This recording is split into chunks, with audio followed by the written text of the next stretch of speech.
Hi, everybody, and welcome back to another episode here on Sticks and Bones with your ghost host, Chelsea and Ten. Hi, Ten. How are you? I am good. I actually faced a pretty big fear of mine today. I went to the Oh, orthodontist the and worst. I had some the goddamn childhood demons from that place, but the place was really cool. I am trying to get some clear liners going just to, housekeep in my mouth kind of deal. Mm-hmm. But it was crazy because I was talking to the woman there and she was saying, "Oh, we had lived near kind of the same area when we were in closer to the city in Philadelphia." And I was like, "Oh yeah, I used to live in a funeral home. I live in a house right now where my backyard is a cemetery." And she was horrified. She was like, "How?" And I was like, Oh, "Because I'm an archaeologist and I am a ghost host. Like, duh." yeah. And she was just petrified. Like, this woman probably heard one ghost story and was like, "That's it. I'm done. Like, never again." I told her about the lightsaber incident in the basement and she was like, "I'd move." I was like, "No, they're fine. Some Everybody's people cool here." just listen. Some people can deal with other things that I wouldn't, like scary movies. I'd rather deal with an actual ghost. So, yeah. And I love scary movies. Like, give me Michael Myers any day of the week, but give me spooters or beetles in my garden and I'm done. Yeah, we're done here. No, that's awesome. I don't like going to the dentist or the orthodontist. They just shame you. And I'm Yeah, just like, it's just it's not always a fun experience. I mean, who really likes to go? nobody does. I'm like, "You're gonna shame me? Okay, can you tell me about the history of this art piece?" No, you can't. Shame. Yeah. Just gonna follow you Game of Thrones style. But how are you, Chelsea? I am doing good. I was just chilling out today. Nancy Drew, if you're a Nancy Drew person, the new Nancy Drew game just came out. So I was my off day today. So I just spent it like being Nancy Drew. And I just like had a very chill day today. But it was super exciting because Ten and I were working in the store yesterday, and one of our friends and employees, she just had a baby. So she brought the baby over to the temple yesterday, Such a and beautiful baby boy. he was so cute, and she just hung out with us while we were working with Danielle, and we could just feel like the goddesses being so happy there was like a baby here. They were like, a baby. A baby new life. I Oh my know. It gosh. was so Yeah. cute.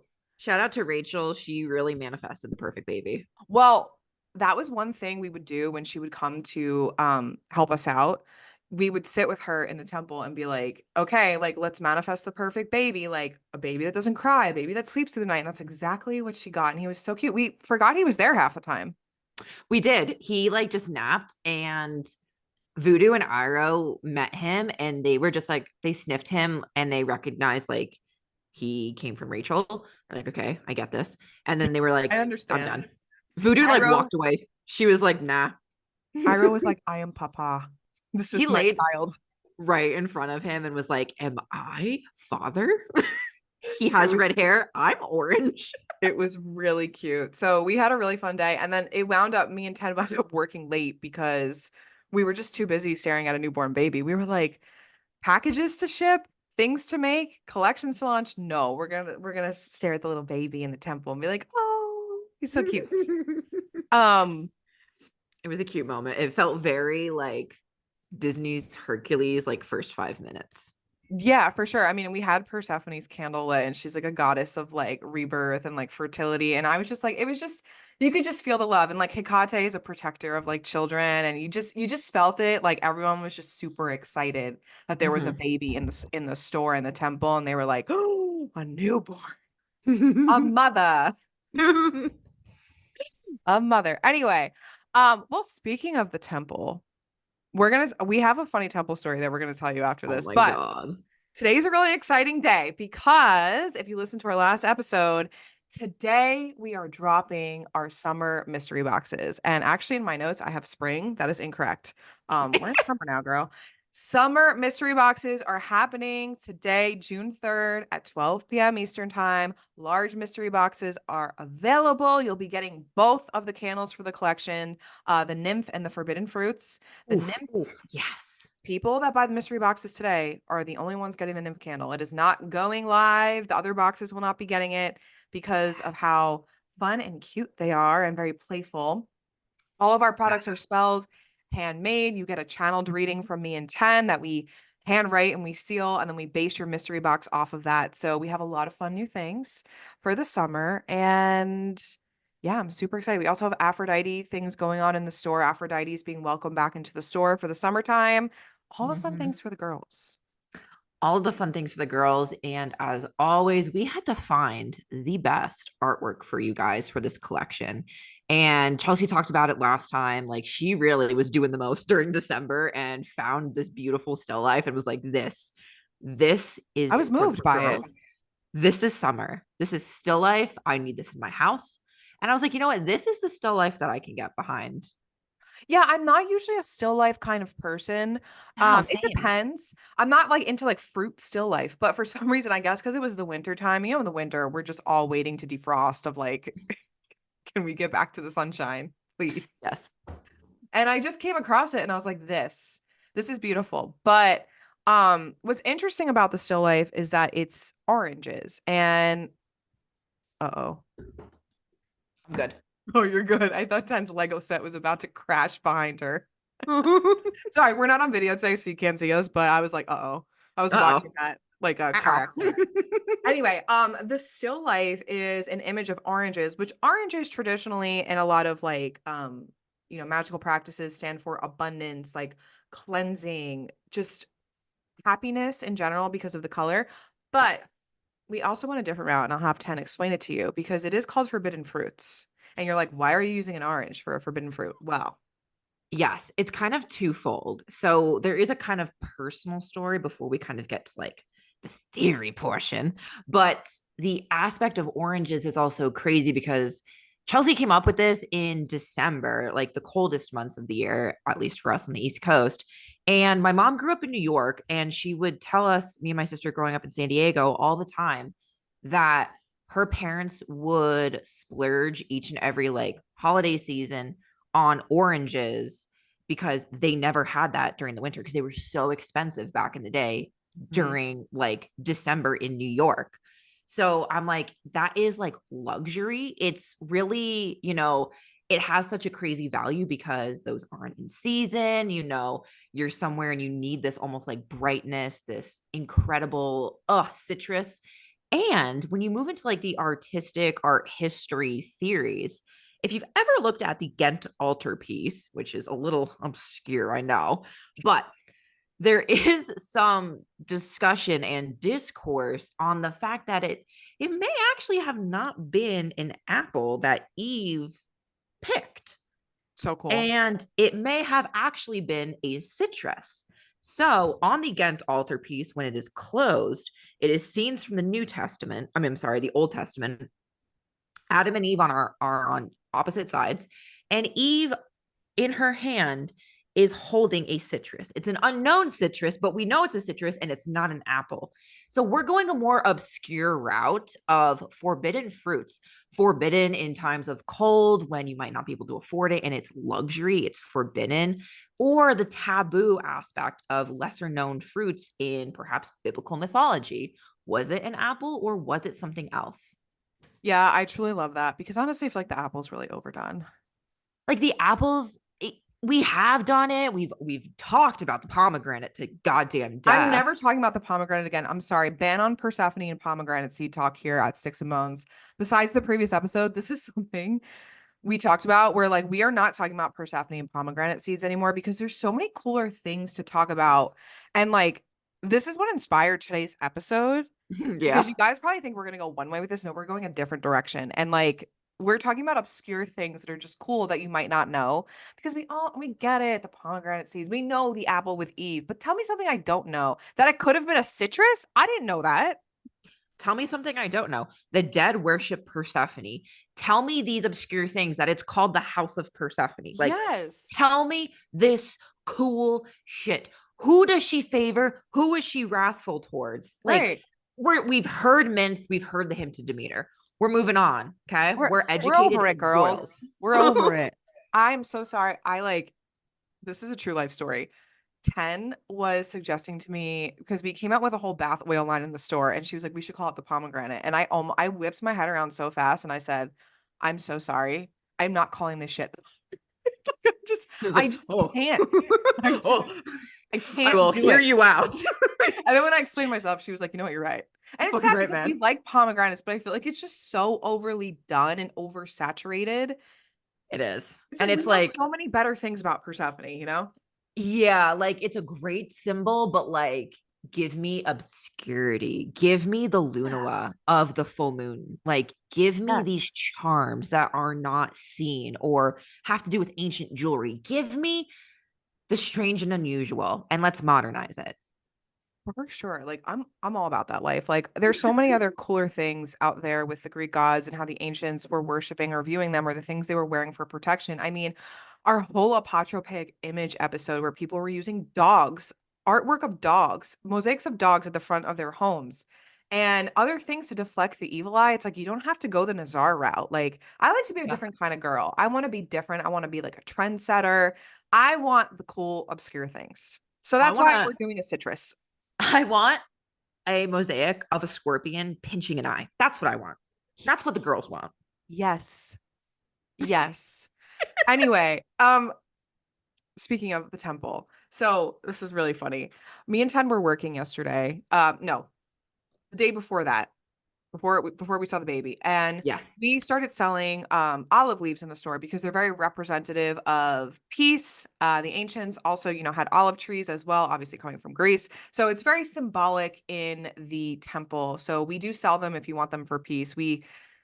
I'll get there. So the whole day we had been working on our Aphrodite collection. And obviously, when we're working on things, sometimes it inspires us to talk about certain things. So, Aphrodite, right? What do you think of? You think of beauty, you think Lust, pleasure. lust, pleasure. So, obviously, me and Tan are talking about smut books while we're making her stuff because that's just her candle's all about lust and pleasure. And we didn't go the beauty route because we have the Enchantress.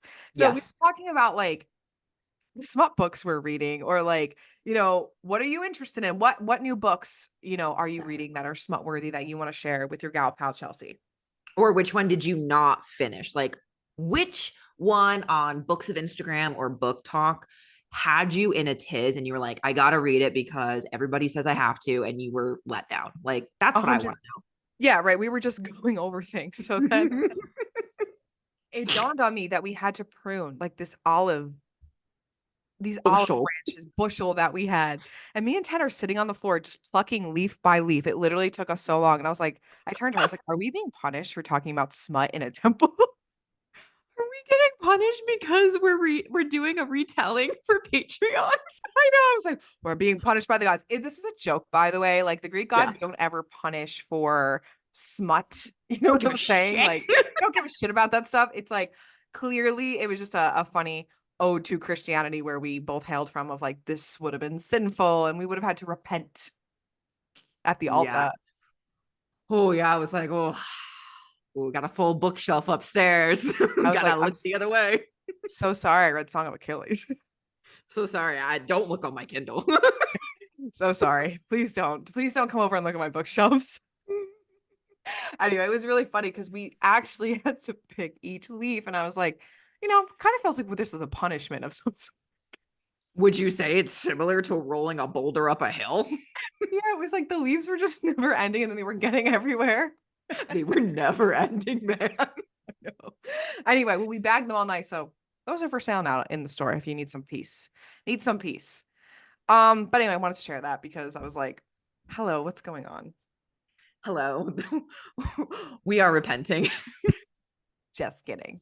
We are. Hello, Hades and Persephone. It's been 4 months since I've been here.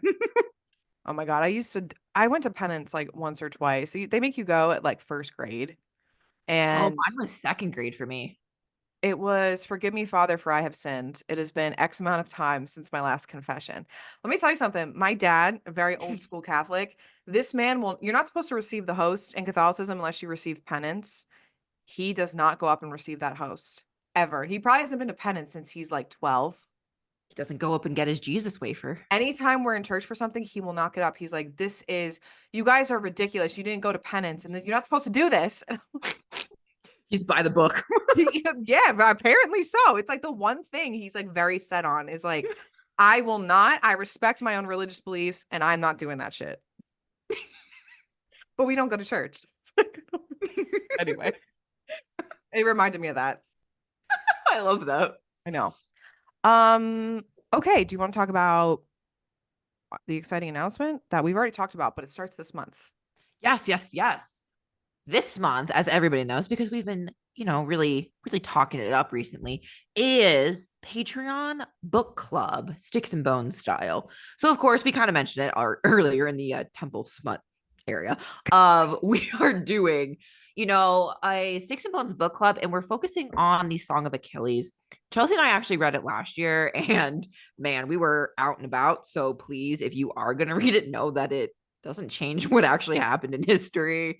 Oh, it's sad. um it's very, very sad. So just prep yourself, put your mental health first. But we wanted to really look at retellings of certain myths and everything. So we're starting with the Song of Achilles, which is going to be kind of a retelling of the Iliad. And we really wanted to focus on what are authors doing today, at least in the 21st century, and how are they bringing these myths into a modern lens, taking different attributes of it, modernizing it, but what at its base, the bones of the story, what parts of the bones are real, what are they keeping true to the narrative, and Hmm. what can we learn in this new spin from it? Does it make us feel any different? Did we learn a new lesson by any chance? So I'm really excited to reread this for the book club this month, and that will be coming by the end of June. So super excited. Set your alarms. Yeah, it'll be fun and it's a really easy read. But yeah, also too with retellings, like we're pro retellings to a certain extent here, and I think we want to differentiate between like the retellings are great because listen, we are also trying to modernize Greek religion in a way that fits, 2024. Like obviously we don't live in ancient Greece. We don't want to go back there. And I feel like retellings are almost in the same way, kind of doing the same thing. But yeah, I mean, like obviously understanding one's a retelling and it's not the actual myth, right? But you can always Correct. learn something from a retelling. You can always learn something from the myth. So we're really excited because we read retellings. I am pro retelling to a certain extent. I mean, I love a good love story, especially if Yeah, that's not really the way that it went. The ending's the same, but like I can appreciate it in we its own. can. It and even some mythological aspects lend themselves well to modern day tropes, but it once again is just a reminder, like just know kind of where it's coming from, and separation of church and state, man. Yeah, for sure. Like that's not actually how that relationship went. It's Oh, also fiction, so yeah, it's fiction. It's fiction, but we're going to talk about it. We're going to talk about our thoughts about Song of Achilles, and then we're also going to talk about, like Ten said, how it lines up with the real myth and like what are the differences here if you don't know the actual myth. So, I like a good retelling. I'm pro retelling. I have retelling books. We're going to read Circe's. We're going to read Hera. We're going to read Ariadne. I just like yeah, the spins on the goddesses in a modern take sometimes because I find I resonated more with it. absolutely. So yeah, we know that there's like crazy heavy discourse on like retellings pro yay or nay, and it's like, yeah, you know what, have fun. Yeah, I'm pro retelling here. Like I said, Mhm. whatever. Anyway, so join book club on Patreon. We will be giving you our exclusive take on what we think about the Song of Achilles. But today, this also prompted this podcast prompted a very interesting conversation between Ten and myself these past few Yes. days. We were planning to do a different topic on this, but we decided we were going to go obscure because the goddesses that we are talking about today, while they may have a big name today because of online discourse, they actually weren't really huge goddesses to the ancients. You know what I mean? Like they might have had temples. They are mentioned in a few myths, but they're not some of the big heavy hitters in Greek mythology, especially Nyx. And it prompted us to say, why are people so obsessed with these goddesses when we really it's kind of obscure. Yeah. You know what I'm saying? It's really interesting, and once again, with all my free time, I wish I could do like a study on like what names are hitting and why, because as Yes. Chelsea rightfully said, yeah, okay, they all had cultic followings, but like obscure, very much Obscure. reminiscent of, kind of Hecate's not being state sanctioned. It's a more on a personal level, and a good reminder to, take that Hecate course that we have where we go over iconography, differences between Hmm. her and other goddesses that also share lunar aspects. But it's so interesting because normally people are just like, okay, ancient Greece, well, you got Athens, so you got Athena, all right? We had that big statue to her in the Acropolis. Cool. Zeus, the big one. Yeah, Okay. right. Zeus is massive. Hera, like these all make a lot of sense. Like maybe a little bit Apollo. more, maybe more like Demeter and Kore aspect for like Eleusinian mysteries, because that was like the big mystery cult, but like Apollo, Dionysus, like Yeah. Hermes, like Artemis, like Jesus, so many. It's very interesting because like even we've talked about Hecate and plot twist while we were talking about Ladies of the Night. We are not talking about Hecate today. No. We've done 4 parts on her and we have a whole course if you want to take it. Hecate, and I will say this again, is barely mentioned in Greek mythology, and I do not understand her cult-like following today. I am part of the cult-like following, obviously, but We I'm like, started Hecate. we really did start Hecate. Like we were the girlies that started the Deepnon talk, right? Like we were the ones that were like, hey guys, okay, you like Hecate? Well, let me tell you about what we do actually know, which is not much. Um, Shocker. we don't know a lot, but we do know this. And so, like, I think it's fascinating to think about, like, when you're talking about Hecate, like, what I can barely name any myth that she's really mentioned in besides, like, the The hymn to one. Demeter. She's Like, like, and it's so weird. it's so weird because strangely, like Hecate in other myths by later ancient authors or playwrights, it's almost kind of like the 7 degrees of Kevin Bacon today. It's like the 7 degrees of Hecate. Yeah, like she's just like vaguely mentioned in like a She passing by. a passing sentence that the authors are just kind of writing her name down and waving off. They're like, ah, she's got ties to witchcraft. Awesome. Throw her name in there. Like, that's it. She's not like the main character. Like I was saying to 10 today, why is no one asking me about Zeus? Because I could do 5,000 episodes on Zeus, but I do get questions a lot on like what my thoughts are, and 10 and I both do on Nyx and Selene, and I'm like, really? Like, This is the or one? can you tell me like research on them? I'm like, there's that we know what we know. Like, there ain't much. Yeah, yeah, and it's funny because I think people are looking for so much more, but I'm here to tell you that we're going to talk about them today because I think they're very interesting, and we're very inspired to do this episode because we're inspired by the cycles of the moon and the night sky, etc. But there really isn't much else to say besides this. So It's kind of like Hades as well. oh my God, don't get me started. I love when people ask me about Hades, but truly, there's not another episode I can do on Hades besides talking about his myths, like him in a wrathful sense of people Mhm. cheating death. But it's like Hades is also obscure. Yeah, like give me specific examples. Like, what do you want to know? He's just an obscure dude. He's the unseen one for a reason. He's like, you could go talk to my wife, thanks. Don't write me down in your stories, little boy. Like, don't write me here. Leave No, me no, no. alone. Now. You can call my brother Zeus. Yeah, yeah, he could be the main character. Like he does not want to be the main character in any story. He's like, leave my offerings and turn away so you don't see me. Please. Thank you. Anyway, so today, the episode is called The Ladies of the Night because we were talking about the ladies of the night. The lady, and remember, the night sees all, the moon sees all, they see everything. So we're talking about Selene slash Luna, and I'm gonna be talking about Nyx, which I'm super excited about. Mhm. And of So course, this episode is going to pair really well with what is also coming up on Patreon this month, other than, of course, book club. But it is back to what are the girls doing? Because the girlies love the moon cycles, much like the ancients did. So we're going to be kind of talking about that. What exactly did the ancients do in terms of certain aspects, respects that they would pay to either Selene, Luna, Lucina? What was going on? What temples did they have? Where are they found? All that kind of good stuff. So join us over there. But Selene is an incredible goddess, and I've wanted to talk about her for a minute because Sailor Moon girly, but we will dive into that later in the episode. yes, like Sailor Moon was basically inspired by Selene, for those of you that 100%. don't know.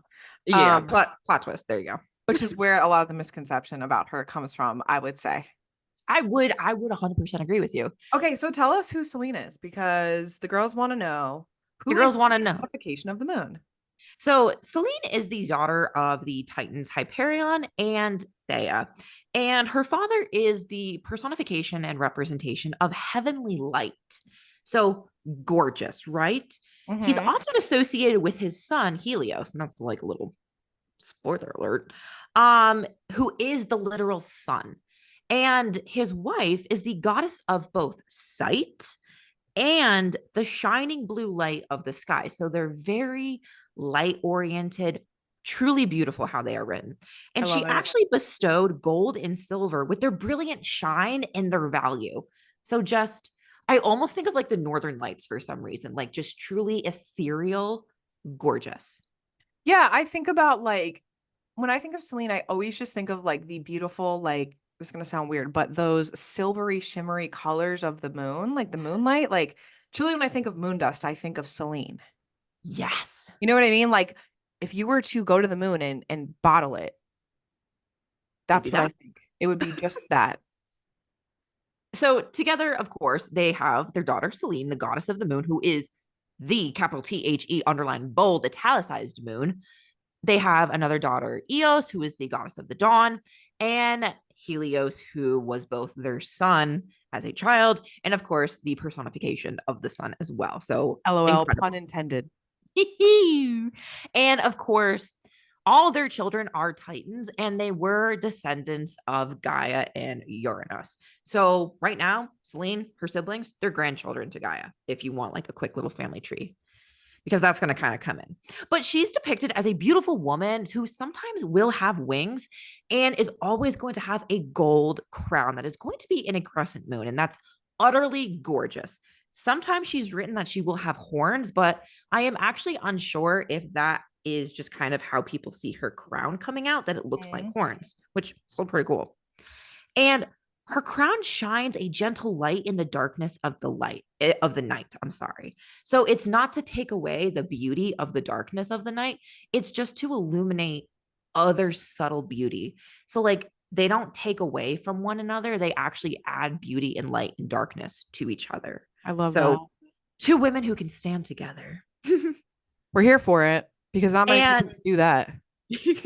and Selene has a moon chariot that was pulled across the night sky by either a pair of silvery white horses or sometimes a pair of oxen, really depending on the myth that you read. Oxen are also sacred animals to her, as are bulls.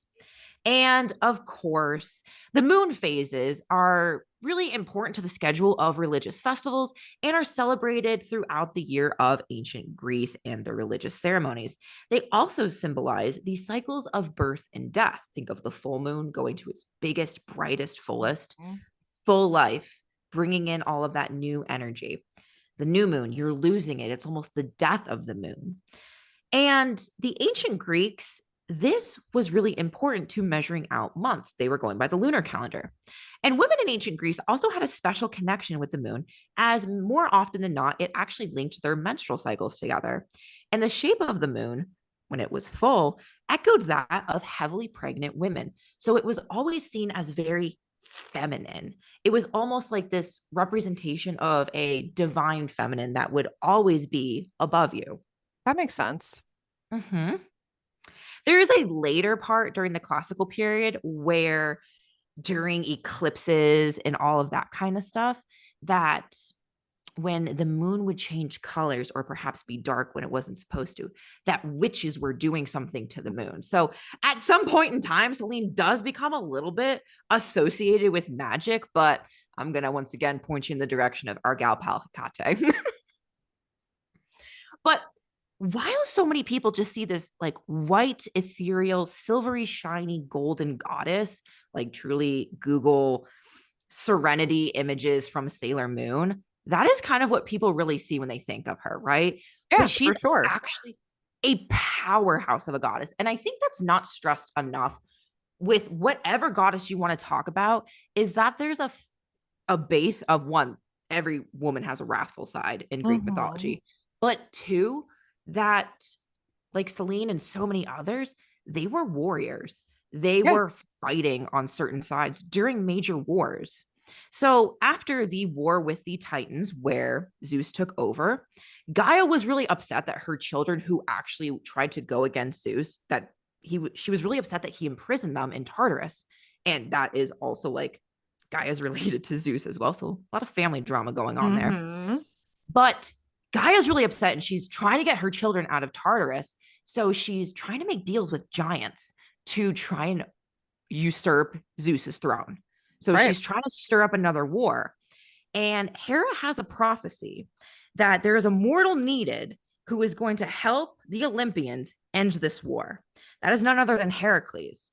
She also prophesizes that there is this one herb, and whoever has this herb will basically be invincible.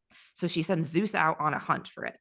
And Zeus pleads a case to Helios and Selene to not pull their chariots across the sky so that it is basically in dim darkness forever for a few days. So he goes out and scours the earth to find this herb to make sure that they will win. It's crazy. So they listen to him. They side with Zeus in this point. And when the war with the giants happens, she is fighting alongside her siblings on the side of Zeus. She is depicted beautifully on the Pergamon altar. She is fighting Typhon, and she's pulling her chariot as a man, as Typhon is literally hoofing bowls at her, and she's not breaking down. She's like, all right, I will wear your ass down to the point Hmm. where Zeus has to come and kill you. And she did. She held it and did not falter. I feel like this is a big misconception with a lot of goddesses in mythology that they only represent a certain side of femininity. And then in Mhm. modern day, people are actually forgetting their mythological stories. Because, like, when I talk about Nyx, right, people, oh, the beautiful star. No, Nyx is actually terrifying. And, like, Yes. these are primordial beings, primordial energy. Like, they have very important jobs, right? Imagine being the Yes. personification of the moon, illuminate the night. Pass. That's her job. That's who she is. So it's like I think people often forget that when they are mentioning these goddesses that I feel like a lot of these Greek goddesses have so much duality to them, especially even Aphrodite. We've talked about Persephone, we've talked about Aphrodite. Yes. Aphrodite has a war aspect. It's so much of love, war, anger, lust, passion. It's everything that a woman can be during her lifetime. A caretaker, a maiden, an enchantress, a scholar, a warrior, a crone. Everything is Yeah. basically, no matter which goddess you want to insert, they have a certain side to them.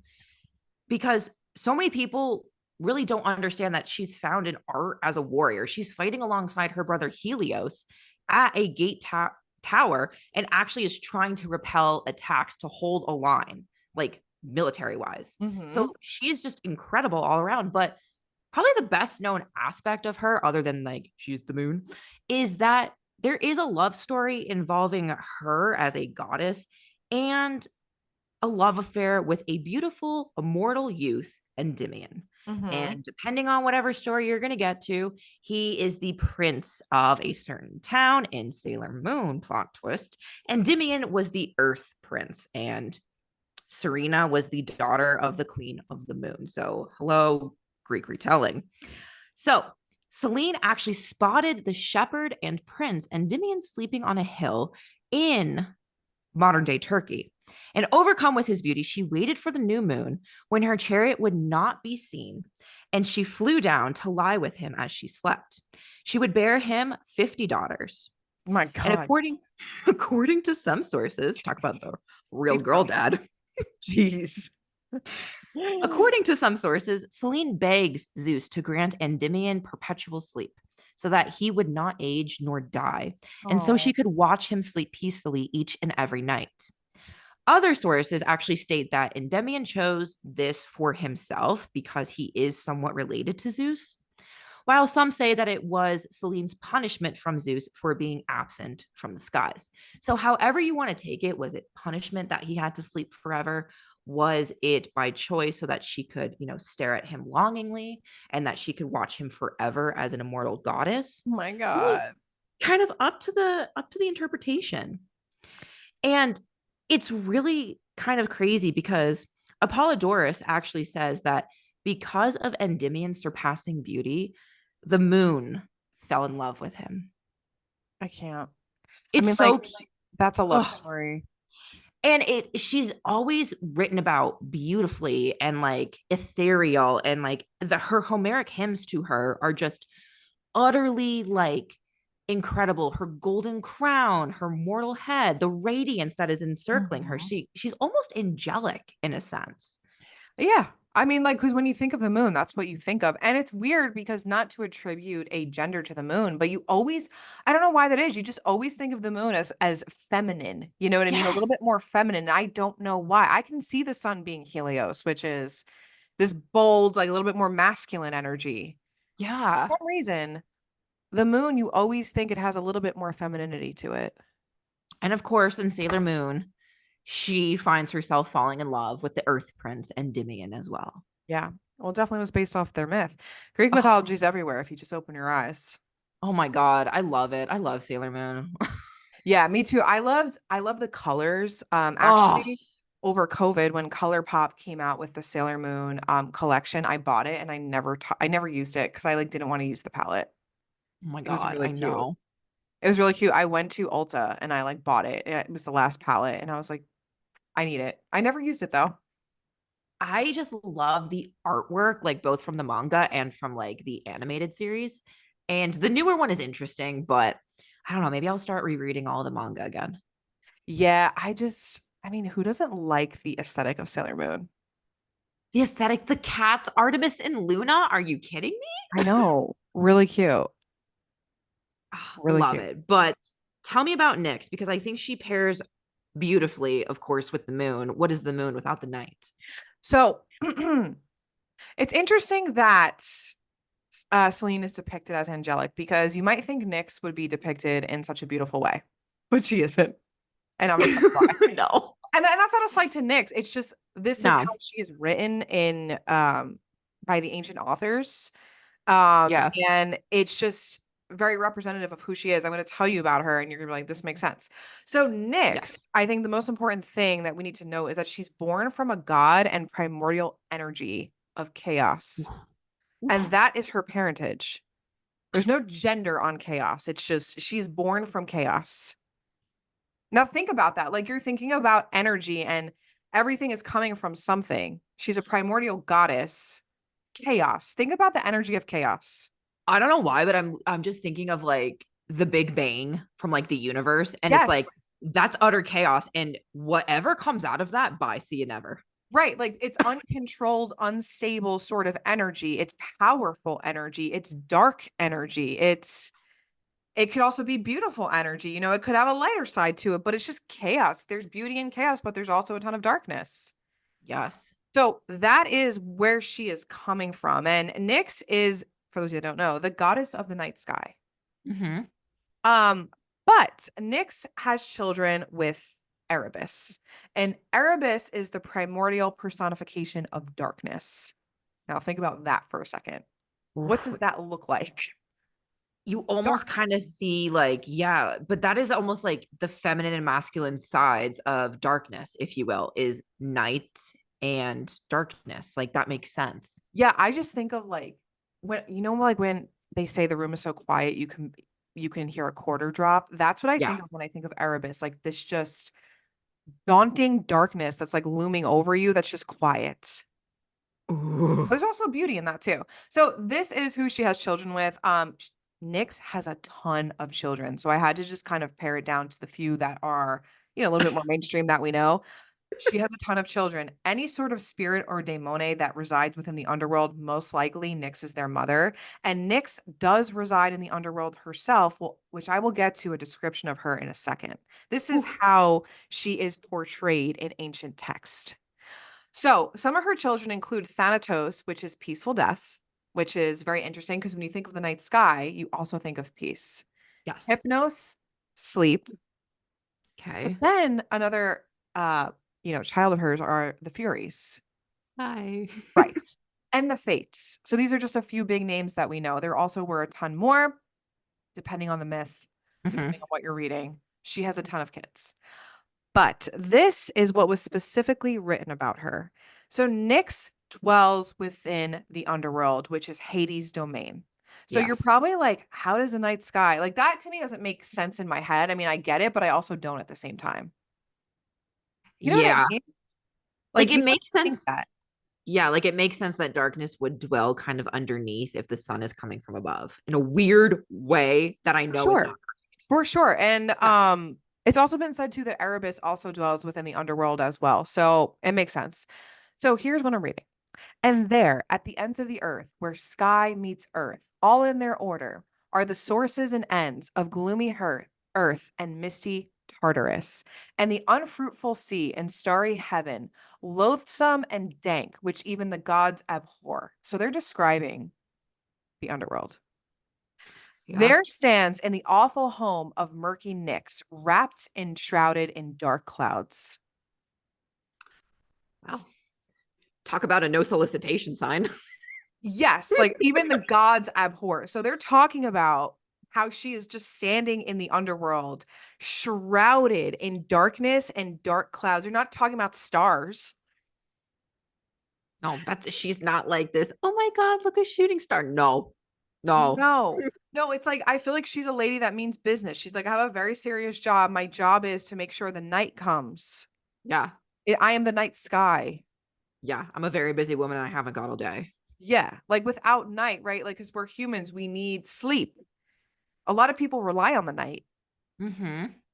So, we're gonna talk about one of her famous stories. And to be honest with you, I did see there was some cultic worship, slightly cultic worship to Nyx, nothing like that's super notable, but there isn't much to really know about her. I just wanted to make it clear that she's not some like frilly little goddess that just flies around on a star. She's in the murky home of the underworld, shrouded in darkness. Yeah, she wears Tartarus like a robe. Like, Yes. guys, this is not like, oh my God. No, no. Mm-mm. No. No, she's a woman that means business. She said, "Excuse me. Why are you calling upon me? She said, excuse the F out of me. Did you just threaten me? Go to one of my 70,000 kids." And her Um, and Selene just pumping out kids. for real. So I'm referencing Homer in the Iliad. It relates to a story in which Nyx saves Hypnos from the anger of Zeus, and I am majorly spark noting this. Mm-hmm. So this is one of my favorite mythological stories. I love the ones where a female, like a goddess, is standing up to the king of the gods Zeus. Like we see that a lot with Demeter, where she was able to save Persephone to a certain extent. And this one is Nyx defending the shit out of Sleepy Hypnos. That's a mama bear right there. Yeah, it's like, she has all these kids, and some of them are like really like violent, or like, the Furies in general, like the Fates.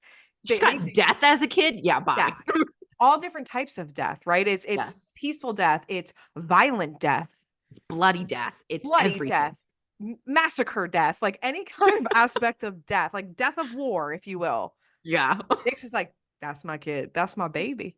But You're doing also amazing, Hypnos, sweetie. like that's my baby too. So Hera approaches Hypnos and attempts to persuade him into lulling Zeus to sleep. He refuses, reminding her of the last time she asked for the same favor of him. It allowed her to persecute Heracles. So we all know that story without her husband's knowledge. So Hypnos had been here before with her, and she's like, listen, I've been here with you and I saw what you did. Yeah. And I didn't Okay. like the ending. I didn't like the ending, and Zeus didn't know. And I got in trouble. I'm not going to get got again. Hypnos recounts that once Zeus awoke from that specific instance, he was furious and he would have hurled him into the sea. And if he had not fled to the protection of his mother, Nyx. And as Zeus says, despite his anger, he was in awe of doing anything to swift Night's displeasure, is what he says. He's like, I will absolutely not touch you because I am not displeasing Nyx herself. Mm-mm. And I don't know why. There's no like, we don't know why. It's just I am not displeasing Nyx. No. Mm-mm. And that's the end of it. So even Zeus is like, no, I've seen her kids and I've seen Yeah. her her, her parent is chaos. Yeah. I've seen this before. She Have a dwells nice within the day. underworld. You know what? I beseech my time. Have a nice day. Tell Hypnos I said hello. It just even the mere like saying of her name, he's like, you know what? I don't want to displease Nyx. Am I deaf? Oh, yeah. Who? Sorry. Who's your mom? Who's your mother? So I think that spoke a lot as to who she is and how the ancient people also view her as well. Um, and I think, Well, that. What's interesting about the night is it can be so many different things to so Yes, many different people. for sure. The night can be beautiful, but if we have to kind of put on like our ancient caps on for a second, if you were out and about traveling and you were lost, you were good as dead. Like you stub your toe in the ancient world, you're dead. No, for So sure. if you were not in a place where you had food, water, fire, safety, the night, bye. Have a nice day. I'd rather have nightmares.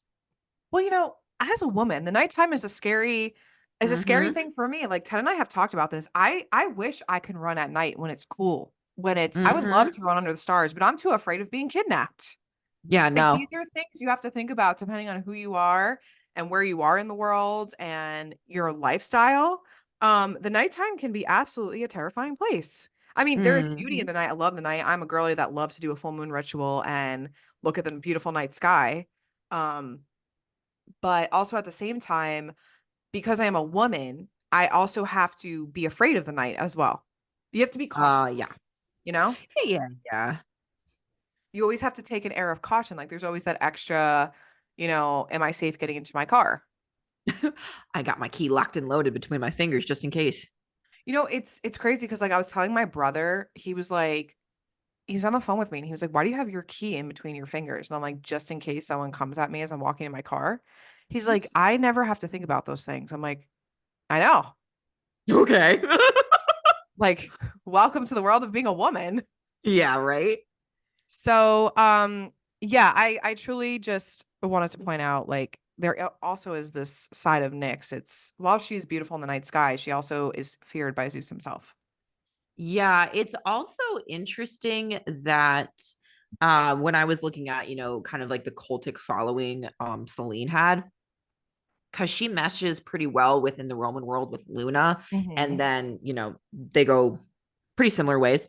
But Selene actually has, some aspects of her worship that have been found at the site of Ellis, Well, that's which, cool. if you've been here for some time, that is also a site where, other chthonic gods have also found, cultic worship remains too, which is, I just found that super interesting. But I was like, yeah, why Yeah. wouldn't you worship the night sky I mean, or the moon? yeah, it makes sense. Yeah. It makes But it sense. like, it's so interesting because these ladies of the night, if you will, they don't really feature in like outside of like many of these myths. No, I feel like they kind of did their job where they helped overthrow Titans so that Zeus can come into power. And then they're like, you know what? I'm done. I'm just gonna sit pretty in the night sky now. I paid my dues. Leave me alone. Here are my children. You know, like we Yeah. talked about how Thanatos got stuck in a jar. He got trapped in a jar. That's Nyx's kid. Yeah. You know, Ooh, yeah. That's ooh, yeah. What are you gonna do? Call your mom now? I would be afraid if Nyx was my mom and I got stuck in a jar. I don't think I would call her out of sheer embarrassment. I don't think I'd tell her. I'd be like, why are you late? I don't know. Traffic. I'm behind on a bunch of souls, man. Yeah, it's been a busy day. But yeah, really interesting. And also just a reminder, goddesses wear multiple caps, just like, the people that are worshiping them at the certain time period. Mhm. Obviously, women in this time period, and even today, we have to wear multiple caps and do multiple things. And we are not just one thing, we are many of things, No, I love it. right? Hmm. So I think that's really it for the Ladies of the Night episode. Honestly, ladies of the night are so interesting because like there's so many of them, and like, of course, you have Artemis who has lunar aspects, you have Hecate who has lunar aspects, you have Diana, you have Luna, you have Nox, you have, just different aspects of what it means to be, in the night. And I just kind of love because it's once again up to interpretation of like, do you find beauty in the night? Do you find, fear in the night? And, does the moon bring you peace? Or, I don't know. I don't know. I feel like the girls always love the moon. Like I've always been drawn to the moon, even as a young girl. Like there's something beautiful about the moon. I can stare at the moon. I used to stare. I was thinking about this today. When I was younger and like when I was sad, I would stare out of my bedroom window and look at the moon. I I would talk to the actually, moon. I actually have to keep my drapes kind of cracked because once we had curtains put in our room, I couldn't sleep with like full blackout curtains because I was like, oh, it's too dark. So I had to have it cracked because I wanted to see the moon. She's just so pretty. I have to Yeah. admire her. Yeah, I'm the same way. Like I really enjoy the moon and maybe, that's why I like to do full moon workings and new moon workings and working with the lunar cycles, but also it's true. It's like the ancients were going by lunar cycles as well, and they're important. That's why these goddesses are associated with these things because people Yeah. were using it as a way of understanding what's going on around them. So, love that. Yeah, I absolutely love it. It really just ties into everything. Sailor Moon also kind of ties into Avatar: The Last Airbender with Yue becoming the moon and the spirit of the moon and everything. Love it. Here for It it. just it's beautiful. Anything else you wanted to talk about today before we wrap up the ladies of the night? No, I don't think so. Don't forget to get your mystery box today. I almost forgot we talked about that because we took such a hard right turn. Mystery box is dropping at 12 p.m. Eastern time today. We're super excited. They're gonna be awesome, amazing, special. The girls are trying to have fun this summer. Oh my God, right? And shout out to the nymph image because me and Danielle spent so many hours back in college together, like studying this one piece of art with our art history professor. So shout out Dr. Galani, you're a real one. I was like, oh my God, do I have the perfect image in mind, man? Oh, I'm yawning. Yeah, no, it is a beautiful image. I love it. Yeah, no, it's so exciting. I'm so excited to pack mystery boxes. I literally just panicked and blacked out and had like a full factory reset I'm happen. staring at 10. I literally was like, hello, are you gonna close us out of the podcast episode? We're just sitting in silence. I'm like, I don't know how many more comments you want me to add to that nymph thing we got going on. Oh my God. We're filming later than I'm just sitting here turning oxygen into carbon dioxide. I know. I literally had to wave her. I was like, hello? Hello. We are filming actually as it's turning into nighttime, so the girls are tired. Hello, Moon. La Luna. Anyway, if you want to be, connected more to the moon, well, be sure to check out whatever we have left of our Luna collection. And with the full moon candle, you can actually get your own Lunala charm, which is what the girls of ancient Roman society would actually wear around their neck so that they could actually have protection from the Roman moon goddess Luna herself. Utterly incredible. We have ancient finds that also support this, which I absolutely love. So if you want to be connected to more of the ancient realm of things, be sure to check that out. If you want to see what the girls are doing now and what the ancients were doing back a few thousand years ago, what are the girlies doing back then in terms of lunar worship? Well, don't forget to join Patreon. If you want to talk to all of your best gal pals about mythological retellings, well, grab your books, grab your hard copies, paperbacks, Kindles. What kind do you guys prefer? Because I kind of like all three. I might have to have 3 copies of each kind of book for my collection because I hoard them like a Mhm. dragon with trinkets. So grab those because we are locked and loaded to talk about the Song of Achilles and a little sneak peek for you guys to prep for the next 2 months. We are going to be looking at the book Circe as well. So Chelsea, what do you have coming up on the Ghost Whisperer? Oh my God, I knew you were gonna ask me this question and I panicked because I don't know. Okay, I do know. I I don't think know about mine. I'm going to be doing an episode on the hauntings of Gettysburg. So you could probably one of my scariest paranormal experience I've ever experienced in my life. Thus far in the world. I'm sure there will be more. It was truly scary, terrifying, and I'll probably have my dad back on again because he was Love with me that. at Gettysburg. So he could remind me of the things that I told him because I told you guys I as a medium, I channel and I forget everything. So I need someone to be like, do you remember when you said this? And I'm like, oh yeah. So my dad will be on for that one, most likely as well. Love. Yes. I kind of blacked out. I can't remember what I'm doing. I think I'm doing Akhenaten and Nefertiti. I'm doing something like that. I think She's I'm heading doing back to ancient Egypt. tattoos for the third week in a row. So talk about a Don't time quote us warp. on what we're doing on our own podcast at this point in time. No, I don't have my notes in front of me because I don't want to be prepared, apparently. It's fine. It's fine. You know what? It'll be a surprise, like the mystery box. You know what? It's mystery box season. That's what's going to be happening on Dirt Diaries, mystery box season. Who Yep. knows? Who It's like knows? a box of chocolates. You never know what you're going to get I with was me. just going to say that. Get out of my head. Shout out Forrest Gump. You're the real one. But you know what? I really hated Jenny. I could do a whole episode on why Jenny was the worst. Absolutely. I'm really happy that like Oh my God, I can't. we felt that because what was it, a few months ago or last season or first season? God, where am I? You were like, "Do you like Jim and Pam from The Office?" And I said no. If anyone says yes, then we cannot be friends because I'm fighting. Yeah. Well, I'm excited for just all of the book girlies getting back together. We're getting back on the horse, reading all of the smut, doing retellings, and so much more. So don't forget to check out Dirt Diaries, Ghost Whisper podcast, Chelsea's services, and so much more. And yeah, you want to come see some myths and tombs? Come to Egypt with me and some Sticks and Bones girly pops. So, with that being said, we will see you guys in 2 weeks to talk about more incredible, insane topics about the ancient world and more. So we will see you guys in a few weeks. Bye. Bye.